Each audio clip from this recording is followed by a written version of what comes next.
Chers compatriotes de New York et du Tri-State Area, chers amis, comme vous le savez, le 14 mars a été déclaré journée officielle de commémoration des victimes du Covid-19 par la ville de New York. Le Consulat général de France a souhaité s'associer à cette commémoration avec vous qui participez nombreux aujourd'hui à cette cérémonie. Nous pensons très fort aux Français décédés et à leurs familles. Nous pensons aussi à toutes les Françaises et les Français qui ont été malades et ceux qui ont été particulièrement impactés et qui le sont encore aujourd'hui. Nous voulons aussi honorer les Français qui ont joué et jouent un rôle dans la lutte contre l'épidémie et en particulier le personnel soignant. Aujourd'hui, nous prenons un moment pour nous recueillir ensemble. Nous nous rappelons l'épreuve subie par New York, cette ville que nous aimons et qui a été l'épicentre de la crise sanitaire mondiale il y a tout juste un an. Nous nous rappelons des souffrances et des difficultés de notre communauté, les décès, la maladie, le traumatisme vécu par de nombreux compatriotes. Je pense aussi aux difficultés économiques, aux pertes d'emplois et aux restrictions aux frontières qui ont parfois entraîné des déchirures sur le plan humain et familial. Les chiffres illustrent la profondeur de la crise que nous traversons. À ce jour, près de 800 000 personnes ont été infectées par le Covid-19 dans la seule ville de New York et presque 30 000 en sont décédées. Plus de 750 000 personnes ont perdu leur emploi, 750 000. Il s'agit de la plus forte perte sur une année depuis la Grande Dépression des années 30. Le taux de chômage s'élève désormais à 25% à New York. Il touche principalement les personnes qui avaient des emplois peu rémunérés et qui se trouvent désormais dans une situation encore plus précaire.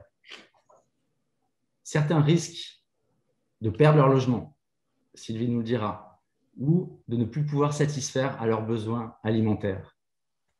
Nos compatriotes, comme les autres, ne sont pas épargnés, et en particulier ceux qui opéraient dans des secteurs tels que les services, la culture, dans les commerces et la restauration. Face à cette crise dont nous étions loin d'imaginer l'ampleur il y a encore un an, le consulat s'est pleinement mobilisé. Nos équipes ont répondu à des dizaines de milliers de demandes et de questions par téléphone et par mail. Nous avons maintenu le service public et nous avons même renforcé notre action en pourvoyant des aides sociales d'urgence et également en attribuant des laissez-passer qui permettent à des Américains et souvent à vos proches de voyager vers la France pour des motifs impérieux. Nous avons aussi lancé une cartographie collaborative sur Internet des commerces français et des restaurants de New York, dans un geste de solidarité qui a été suivi ailleurs. Aujourd'hui, nous nous rappelons de tout cela. Les victimes de la maladie, les proches qui sont partis, les difficultés économiques. Mais nous faisons aussi le constat d'une communauté française forte, unie et qui fait face. Aujourd'hui, cette communauté reste vigilante, mais elle est portée par un espoir, celui de la campagne de vaccination qui s'intensifie aux États-Unis comme en France. Nous allons maintenant entendre deux témoignages de compatriotes que je remercie et qui ont été au front de la réponse sanitaire et sociale face à la crise. Tout d'abord, le docteur Julien Cavana, qui était, pendant le pic de la crise, médecin au SUNY Downstate Medical Center de Brooklyn. C'était le seul hôpital de New York qui était passé en hôpital 100% Covid. Il nous racontera les souvenirs d'un soignant français face à la crise à New York. Nous entendrons aussi le docteur Sylvie Eppelbaum, qui préside l'Entraide française. Cette association bien connue, soutenue par le consulat général, apporte un soutien fondamental aux Français et aux Françaises en détresse. Ce soutien est encore plus important aujourd'hui en période de crise du Covid. Nous observons ensuite une minute de silence en mémoire de toutes les victimes du Covid et nous aurons un interlude musical spécialement conçu par Mathieu Cognier, le directeur artistique de la French American Piano Society, suivi par un concert organisé par l'Entraide française que nous remercions. Je donne maintenant la parole au docteur Julien Cavana. Monsieur le Consul général, merci de votre invitation. Mes chers compatriotes français établis en Amérique du Nord, merci de votre attention, my fellow Americans. Les historiens parleront longtemps de l'année qui vient de s'écouler, du choc qu'elle a généré, de la dévastation qu'elle a causée, des transformations qu'elle a apportées. L'année qui vient de s'écouler, cette année Covid, a souvent donné l'impression que nos histoires de vie se télescopaient, se confondaient avec la grande histoire. As we commemorate the loss of so many lives, so many livelihoods, the loss of so many moments of joy, I would like to recount some memories of the past year. Those are my memories as a scientist, as a healthcare worker, as a husband and as a son, and as a citizen. Comment d'une épidémie limitée à une ville est née une pandémie semant la mort et la misère sur toute la planète. Cette histoire commence le 1er janvier 2020, lorsqu'un nouveau membre de la famille des coronavirus apparaît sur les radars épidémiologiques. Nos statuts de pays riches, développés technologiquement si avancés, nous a fait regarder cette épidémie d'infection respiratoire comme l'énième soubresaut d'un monde où les nations les plus pauvres souffrent, souvent en silence, de maux que nous percevons comme moyenâgeux. Qui, hormis les férus de commerce international, avait entendu parler de la ville de Wuhan? Certes, quelques voyageurs malchanceux arriveraient malades sous nos latitudes. Les meilleurs systèmes de santé publique du monde, habitués à mener la veille sanitaire dans des endroits cosmopolites et ouverts sur le monde, comme à Paris et New York, ces systèmes sauraient identifier les cas, leurs contacts, les soigner, les sauver. N'avions-nous pas sauvé tous les patients atteints d'Ebola et rapatriés à New York en 2012? Les autres coronavirus responsables des épidémies de SARS et MERS avaient été contrôlés sans difficulté par nos systèmes dans nos pays. Fin février, en revanche, vint le sort insensé de l'Italie du Nord, ses hôpitaux souvent flambant neufs, débordés par les malades. Comment l'expliquer l'implosion de leur système de santé publique et de soins? Le regard des autorités de santé publique new-yorkaises était alors braqué sur la France. Le pays de Pasteur, considéré comme un acteur de santé publique de premier plan, à la solidité équivalente à celle des États-Unis d'Amérique, contrôlait les quelques cas détectés et leur entourage. La conclusion des premières réunions était formelle. New York déploierait un système de détection des cas par facteur de risque et les tests seraient réservés aux cas respectant tous les critères. Les États-Unis s'appuieraient sur l'expertise du Center for Disease Control d'Atlanta qui centraliserait les tests. Inutile alors de tester la population massivement. In January of 2020, the world was discovering a new member of the coronavirus family. As it was spreading, first in China and later in Italy, New York authorities remained confident they could contain the epidemic and successfully treat those who contracted it. La première semaine de mars, parmi les soignants, l'angoisse montait. Les praticiens italiens, en nombre non négligeable dans les hôpitaux new-yorkais, niaient la faillite de leur système de santé. Pour eux, les autorités new-yorkaises se trompaient quant à ce virus qui se propageait initialement à bas bruit pour mieux exploser ensuite. Ce nouveau coronavirus, qui parfois tuait, pouvait donner des formes bénignes et même asymptomatiques. Pire, les asymptomatiques pouvaient transmettre le virus.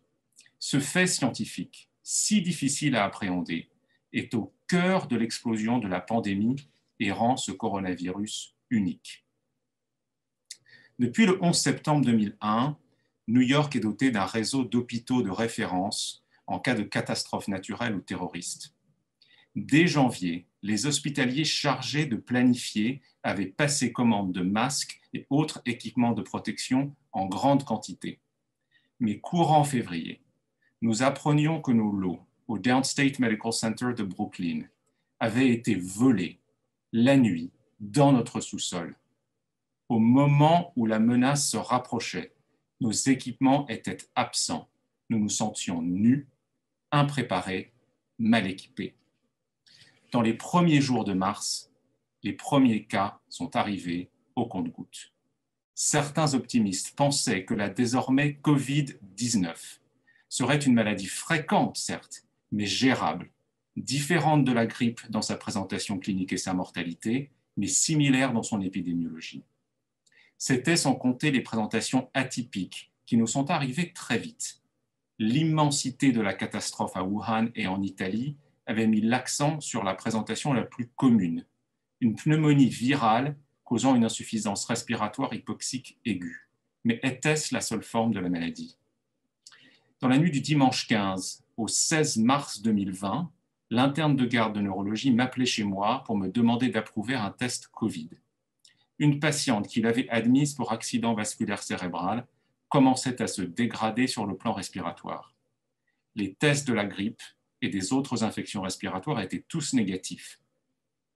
Le test pour le coronavirus devait être autorisé au cas par cas par les services de la santé publique de la ville de New York. La patiente n'avait pas quitté Brooklyn depuis des mois et encore moins visité la Chine ou l'Italie.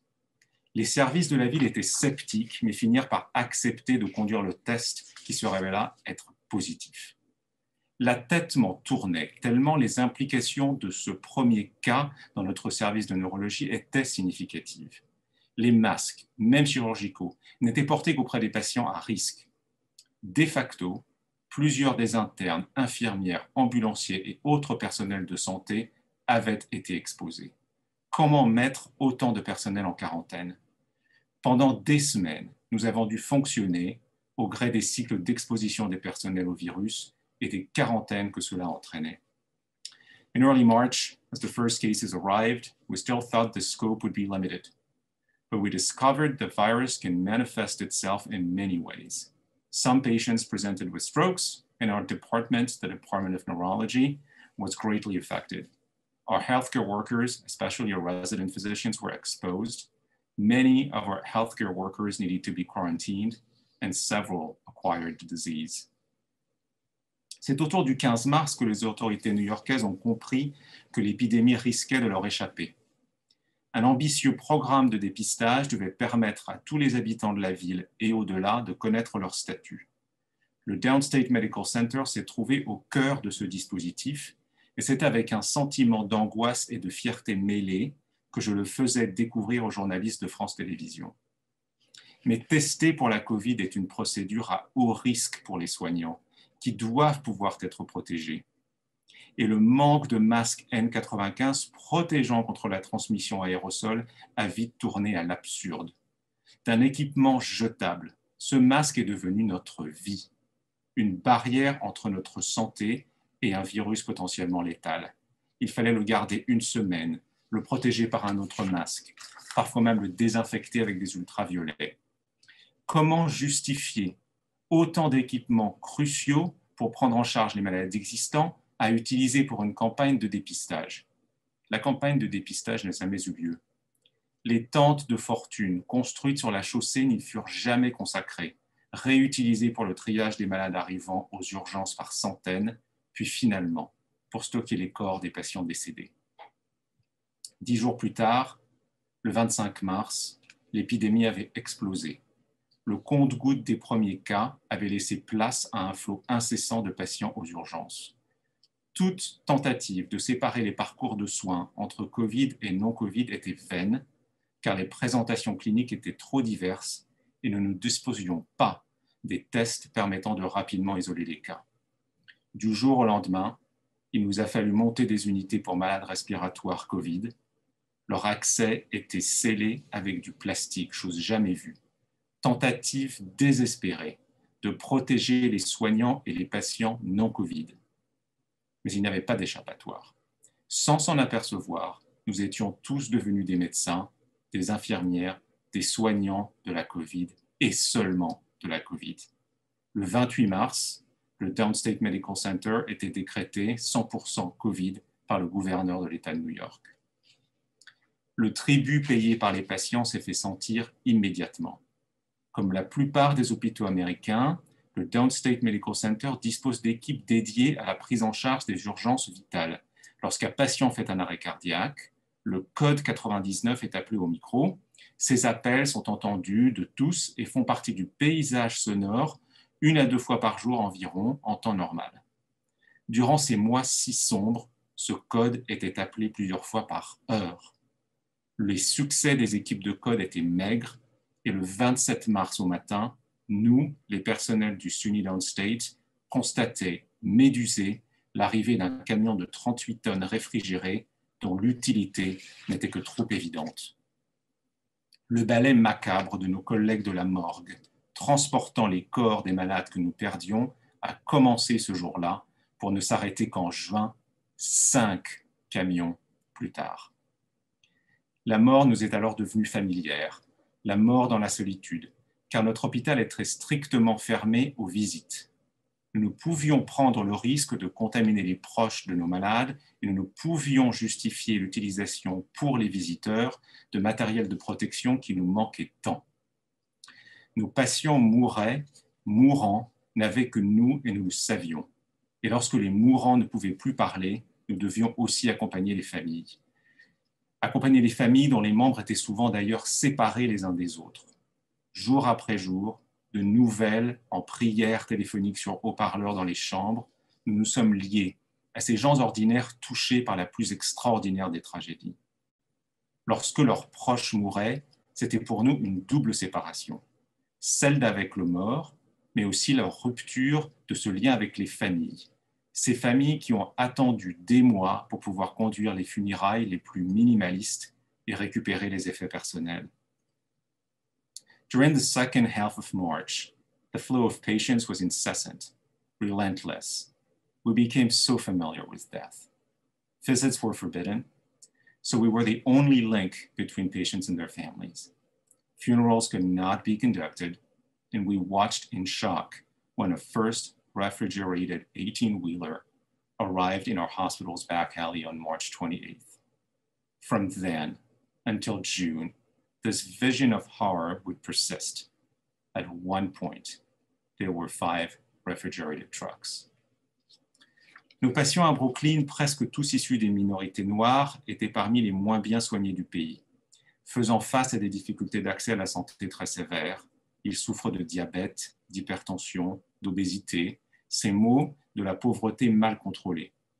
Ils vivent dans des appartements exigus, souvent plusieurs générations sous le même toit, et lorsque le monde s'est confiné, ils ont continué à travailler, car ils étaient nos chauffeurs, nos livreurs, nos caissiers et bien sûr nos soignants.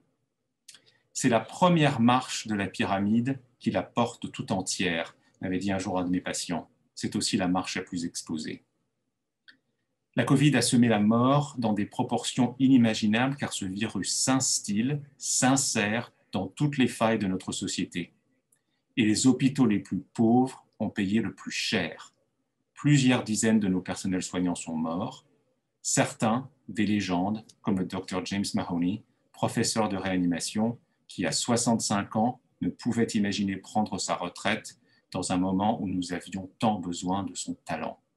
À combien de médecins a-t-il enseigné ces gestes que nous pratiquons quotidiennement? Ces gestes efficaces qui soignent, qui sauvent. Our patients in Brooklyn are often Black and often the poorest of the poor.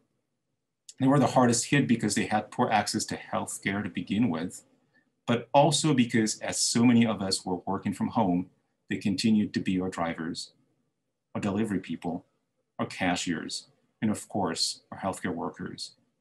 We lost so many amazing people and, among many others, I carry the memory of Dr. James Mahoney, who died of COVID after teaching us so much. His Black life mattered. Comment, face à une telle dévastation, s'étonner du déni de certains? Les confinements ont plongé tellement de personnes dans une bulle serrée, pleine d'informations viciées, faites de calomnies et d'insultes. Mais quelques interventions médiatiques ont fait l'objet d'absurdes commentaires. Faux médecins, metteurs en scène d'une fausse pandémie, dont le virus était moins grave que la grippe. Vous refusez de traiter, a-t-on entendu, lorsque le délire de la chloroquine s'est répandu, potion prouvée sans efficacité, étude après étude. Toutes ces piques arrivaient au gré de l'ambivalence de l'administration fédérale du moment, incapable de prendre la mesure de la situation, incapable de fédéraliser la chaîne d'approvisionnement en matériel médical, incapable d'assurer et de relayer le message de santé publique de façon unifiée. Distance sociale, port du masque, suppression des activités facilitant la transmission. Ces messages simples ne pouvaient passer tant ils étaient noyés dans l'incompétence malfaisante de la Maison-Blanche de l'époque. Et puis s'est fait jour l'idée de laisser circuler le virus. Cette distorsion du concept d'immunité collective, fantasme néo-eugéniste, stupéfiant de cruauté et terreau fertile des variants dont nous assistons aujourd'hui à l'émergence. Il y a eu tant de moments où les soignants se sont sentis seuls, non seulement peu ou pas soutenus, mais souvent attaqués, vilipendés. Cependant, la majorité silencieuse, confinée, mais consciente de la tragédie hospitalière qui se jouait, a fini par trouver les moyens de nous parler. Les messages de soutien ont fleuri au rebord des fenêtres, sur les réseaux sociaux, évidemment chaque soir, dans ce tonnerre d'applaudissements qui venait réveiller notre mégalopole endormie, fantôme d'elle-même. COVID has not only been disease and death, it's also been fake news and online bullying. It's also been the incompetence of the federal administration then in power, incapable of adopting a unified public health message. An administration that contemplated reaching collective immunity by letting the virus spread. This monstrous eugenic fantasy ended up being the fertile ground for the variants we're struggling so much with today. J'avais dans ces moments souvent la France en tête, des pensées constantes pour mes proches vivant dans notre pays et pour ceux d'entre nous qui se trouvaient isolés à l'étranger. Comment les aider, les informer, les soutenir? Les chaînes de solidarité se sont mises en route malgré la peine que nous vivions tous de savoir nos frontières fermées au nom de la santé publique et du bien commun. Dans ces moments de séparation, d'isolement même entre les nations, la communauté scientifique ne s'est jamais sentie aussi unie. L'histoire retiendra qu'une Allemande d'origine turque établie aux États-Unis fut la première à concevoir une nouvelle génération de vaccins. Elle retiendra aussi qu'une jeune pousse bostonienne, fondée par un chercheur libanais et dirigée par un ingénieur français, est venue offrir au monde un deuxième vaccin. Jour après jour, nous avons tout fait pour collecter des données médicales et scientifiques, les publier, les partager, les échanger, protocole après protocole. Nous avons raffiné nos prises en charge pour améliorer la prévention et faire baisser la mortalité de nos malades. Alors aujourd'hui, 1 an après le début de cette pandémie, nous regardons le temps écoulé, nous prenons le temps de commémorer la vie et les sacrifices de tant d'entre nous. Mais nous découvrons aussi un futur où l'attitude collective détermine le sort de chacun. Nous portons un masque pour les autres, pas pour nous-mêmes. Nous nous vaccinons pour nous protéger individuellement, évidemment, mais surtout pour atteindre l'immunité collective, la vraie, le sésame d'un retour à une vie libre et insouciante. Cet effort collectif réclame la rigueur d'une information honnête et vérifiable.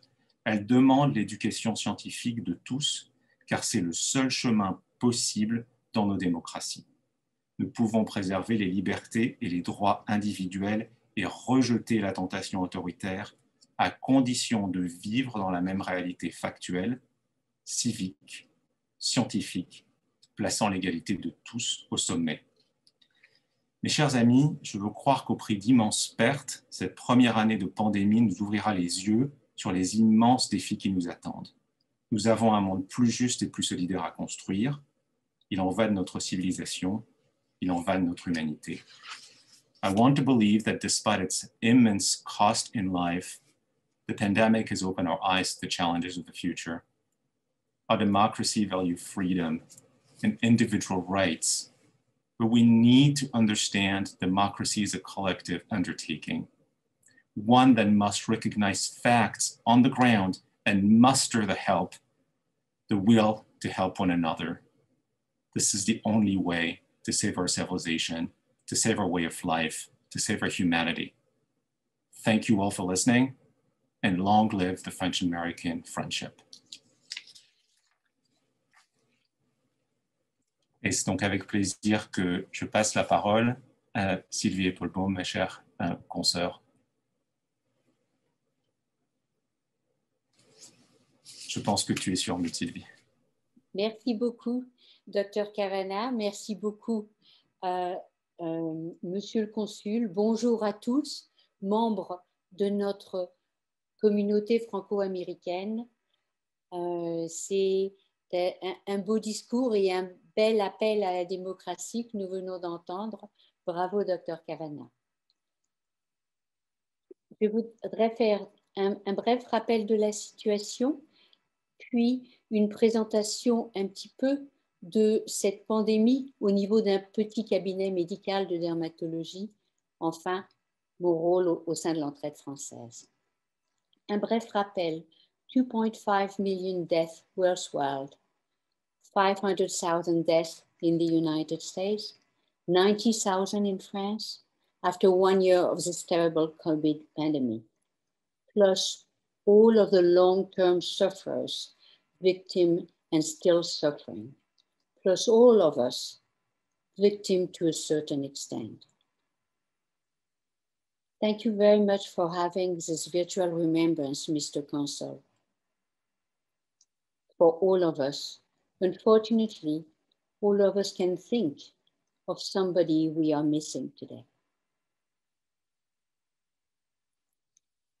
Je suis le docteur Sylvie Eppelbaum, diplômée de la faculté de médecine de Paris et de New York, professeure en dermatologie à l'hôpital du Mont-Sinaï et pratiquant dans mon cabinet de dermatologie Midtown Manhattan avec mon frère, le dentiste Dr Gérard Eppelbaum. En mars 2020, je me suis retrouvée cloîtrée à la maison avec le devoir d'aider mes patients. Après de nombreuses visites en télémédecine, conférences, webinaires avec les différentes associations, les informations conflictuelles, l'AML, l'American Academy of Dermatology, j'avais finalement un plan d'action pour ouvrir mon cabinet tout en garantissant la sécurité de mes patients et de moi-même. Mon but était de participer à l'action contre le Covid. Le seul problème de taille persistait, il n'y avait pas de PPE, vous avez tous entendu, Personal Protective Equipment. Pas un masque N95, pas de visière, pas de blouse. Le système de santé américain et mondial, par extension, n'était pas prêt pour une pandémie. The only problem, no PPE, no mask, no N95, no gowns. The US healthcare system and the world was ill prepared for this pandemic. Going back and thinking back, I saw my first patient that I learned later on had COVID toes early December 2019. She was very sick for 3 months, lost smell and taste, and nobody knew what kind of a viral illness she was suffering from. I biopsied her toes actually and confirmed the link between a skin illness and her infection disease specialist and her infection. Unfortunately, the infectious disease specialist I referred her to was uninterested in investigating. On another hand, and along the same line, we are now investigating back the 2019 severe pneumonias, and we're finding a lot of coronavirus actually in the people who died. But we didn't know. We didn't see this coming, nor took action needed. A public health system of the quality that we could afford could have done this. This pandemic was growing, it was here, and we didn't know. Finally, I got my first N95 mask and reopened the office. I felt like a fighter against an invisible army in my PPE protection. C'était David et Goliath. I had to help patients in order to avoid too many going to the emergency room. I had to do more than I normally did, more abscesses, more skin cancer, more infection that could be controlled locally. All healthcare workers, doctors, nurses, healthcare, we were modern heroes at that point. Bravo à tous. Une seule recommandation persiste. Faites-vous vacciner, gardez vos masques et votre distance. Let me tell you now what happened at the Entraide Française. À l'Entraide, petite association qui fut créée en 1961 avec pour but d'assister les Français, les Franco-Américains et les amis de la France dans un sens très large en difficulté passagère. Avec actuellement une trentaine de membres très actifs, nous nous sommes retrouvés en mars 2020 avec des réunions hebdomadaires en première place de la réponse au Covid de la communauté franco-américaine. Grâce à une subvention du gouvernement français, obtenue avec le support de votre équipe consulaire, monsieur le consul, et de ses délégués, grâce à la générosité de nos généreux donateurs, grâce à votre participation à tous, nous avons pu faire face, faire une différence et rendre ce monde un peu moins égoïste, un peu moins cruel. 120 de nos concitoyens ont été soutenus cette année-là par cette action commune contre le Covid. Je souhaite honorer cette équipe Entraide française. Vous êtes tous mes héros. Vous avez tous fait votre best. À savoir, un médecin, une assistante sociale, un psychologue, une infirmière, un coach, 2 avocats, un comptable et tous nos volontaires au grand cœur. Cette petite équipe remarquable nous permet de venir en aide aux plus démunis de façon complémentaire au consulat. Nous assistons une vingtaine de seniors avec des visites et des appels réguliers, des abonnements à Paris Match et des envois de livres. Notre programme Back to School aide de nombreux enfants de familles démunies à la rentrée scolaire ou à la survie durant Covid. Nous avons aidé 3 personnes à la recherche d'un emploi à en trouver un qui leur convient bien. Nous avons pu assister de nombreuses familles avec le paiement de leur loyer ou de leur mortgage quand c'était indispensable pour éviter l'éviction. Nous avons rempli des frigidaires totalement vides. J'ai vu des familles que je connaissais avec 3 enfants à la maison me montrer le frigidaire vide.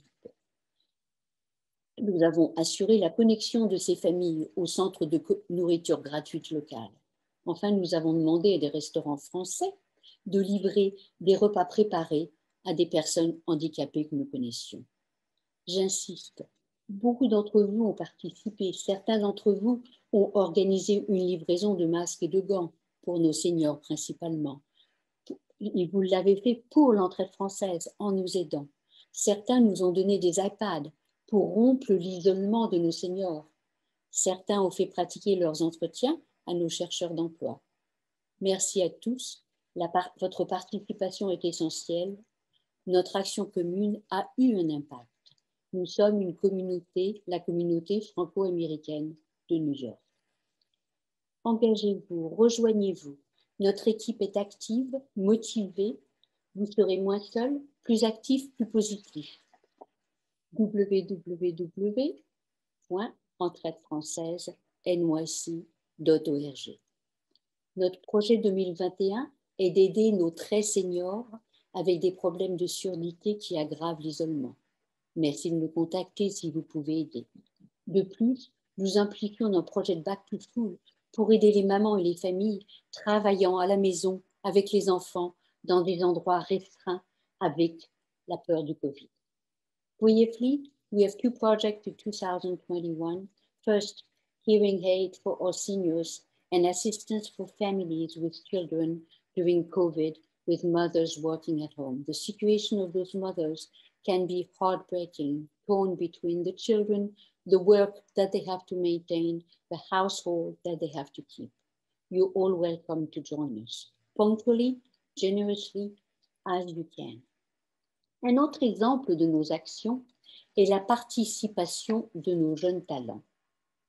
Nous avons pu avoir 3 concerts en 2020 permettant à 12 jeunes talents de se produire à New York. Pour la première fois, nous avons commandité une composition originale au compositeur Philippe Troy.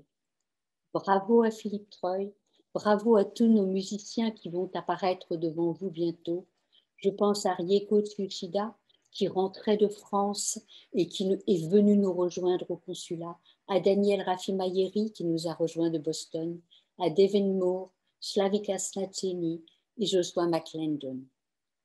All brilliant young talent frustrated by the current situation.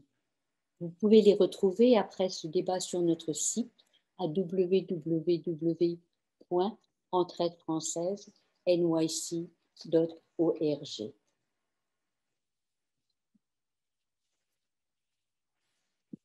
Nous aurons aussi la chance d'écouter le superbe piano de Mathieu Cognet, puis le concert de l'Entraide française, préenregistré dans les salons roses du consulat grâce à la gentillesse, à votre gentillesse, Monsieur le Consul, et à la gentillesse de votre équipe qui nous ont facilité la tâche.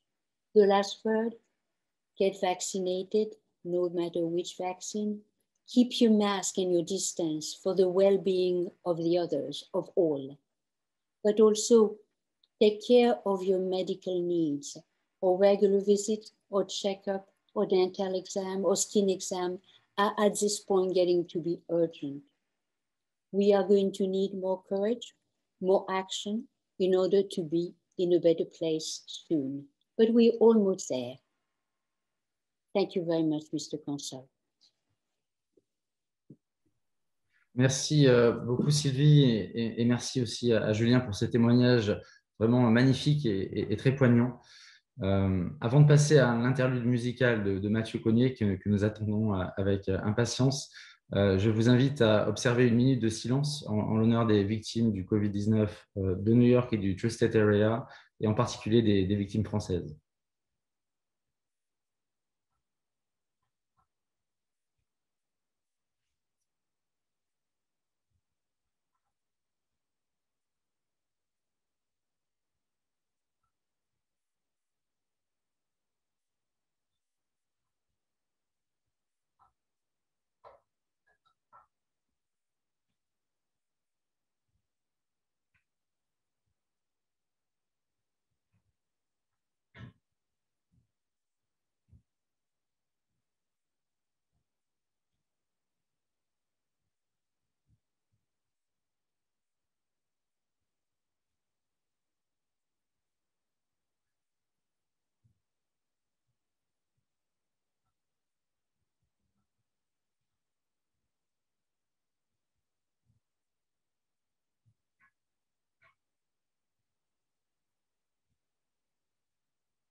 Merci beaucoup Mathieu pour ce magnifique moment en direct du Salon Rose du Consulat général. Et maintenant, nous avons le plaisir de conclure avec un concert organisé au Consulat général de France par l'Entraide française en novembre dernier. Comme l'a dit Sylvie Eppelbaum, de jeunes talents français et américains interpréteront pour nous une composition originale de Philippe Treuil et deux autres de Ravel et de Rachmaninoff. Je vous remercie vraiment à toutes et à tous d'avoir participé à cette cérémonie. C'était vraiment le symbole de la solidarité et de la force de notre communauté. À très bientôt. Restons unis, confiants et vigilants.